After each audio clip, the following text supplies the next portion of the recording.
హఫీజ్ సయీద్ వీడే లష్కరే తోయిబా చీఫ్. పహల్గాం దాడికి ప్రధాన సూత్రధారి వీడే.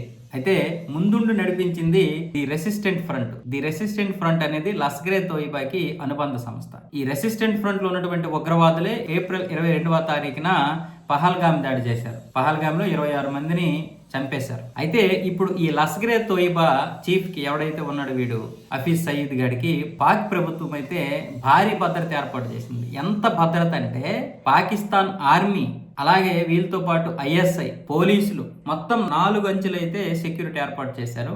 4 కిలోమీటర్ల పరిధి వరకు ఎవరిని రానివ్వకుండా ఈ కట్టుదిట్టమైనటువంటి ఏర్పాట్లు చేశారు పాకిస్తాన్ ప్రభుత్వం అయితే వీడికి. అయితే వీడిని బతికించుకోవడానికి పాకిస్తాన్ ఇన్ని ప్రయత్నాలు చేసినా రాత్రి మన త్రివిధ దళాలు జరిపినటువంటి దాడిలో వీడైతే ఖతమైపోయినట్లు తెలుస్తోంది. హఫీజ్ సయీద్ గాడు ఖతం అయితే అయిపోయాడు. ఇప్పుడు పాకిస్తాన్ కి ఏడుపు ఒక్కటే తక్కువ. పాకిస్తాన్ తో పాటు ఇక్కడ చాలా మంది కోహనా మేధావులు పాకిస్తాన్ అభిమానులు కూడా ఏడుస్తున్నారు ఇక్కడ. బహుశా ఇదే గనక నిజమైతే పాకిస్తాన్ కి ఇది చాలా పెద్ద గట్టి దెబ్బ. ఎందుకంటే వాడిని కాపాడుకోవడానికి పాకిస్తాన్ చేసినటువంటి ప్రయత్నాలు అన్నీ ఇన్ని కాదు.